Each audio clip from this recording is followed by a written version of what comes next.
Hi అండి, welcome to డుమ్ని rangoli 39. ఈరోజు మీకు 11 చుక్కల ముగ్గు చూపించబోతున్నాను అండి. ముందుగానే చుక్కలు పెట్టేసుకొని ఇలా డిజైన్ వేసేసుకుంటున్నాను. మధ్యలో ఇలా డిజైన్ వేసుకున్న తర్వాత ఇప్పుడు దాని చుట్టూ మళ్ళీ ఇలా డిజైన్ వేసేసుకుంటున్నాను. ఈ 4 చుక్కల్ని కలుపుతూ మళ్ళీ మధ్యలో చుక్కని కలుపుతూ ఇటువైపు కూడా అంతే. ఈ 4 చుక్కలు మధ్యలో చుక్కకి ఇలా కలిపేసుకోవాలన్నమాట. ఇలా కలిపేసుకున్న తర్వాత ఇప్పుడు ఈ 3 చుక్కల్ని కలుపుతూ ఇలా డిజైన్ వేసేసుకుంటాను. అన్ని వైపులు ఇలాగే ఈ 3 చుక్కల్ని కలుపుతూ ఈ 2 చుక్కల్ని మళ్ళీ ఈ చుక్క నుంచి ఈ చుక్కకి ఇలా కలిపేసుకోవాలి. పండుగ రోజు ఈ ముగ్గుని వేసుకుంటే చాలా బాగుంటుందండి. అది కలర్స్తో వేసుకుంటే ఇంకా బాగుంటుంది. చాలా ఈజీగా కూడా వేసుకోవచ్చు.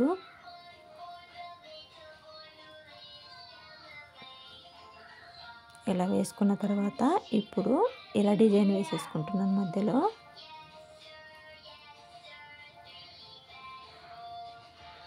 ఇలా అన్ని వైపులా ఇలాగే వేసేసుకుంటున్నాను. ఇలా వేసుకున్న తర్వాత ఇప్పుడు ఈ చుక్కకి ఇలా మధ్యలో ఉండే చుక్కకి ఇలా కలిపేసుకుంటున్నాను. ఇలా ఇప్పుడు మళ్ళీ ఇలా కలుపుతూ మధ్యలో చుక్కకి ఇలా కలిపేస్తూ ఇలా దీపంలాగా వేసేసుకుంటాను. మధ్యలో చుక్క పెట్టేసుకుని ఇలా కింద ఇలా డిజైన్ వేసేసుకుంటాను. ఇటువైపు కూడా అంతే.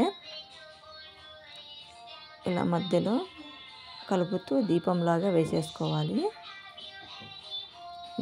ఇలా ఇప్పుడు మధ్యలో చుక్కకి ఇలా కలిపేసుకున్నాము.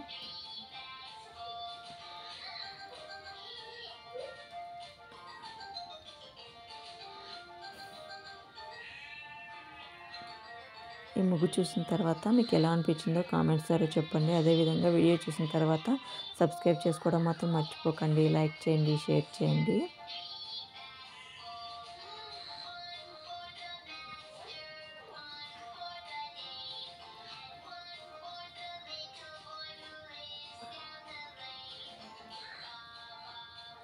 ఇప్పుడు మధ్యలో ఇలా డిజైన్ వేసేసుకుంటాను.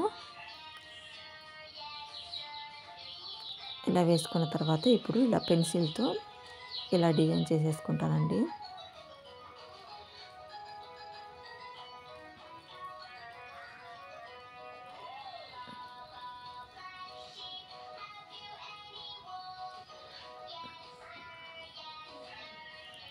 ఓకే అండి, థ్యాంక్స్ ఫర్ వాచింగ్.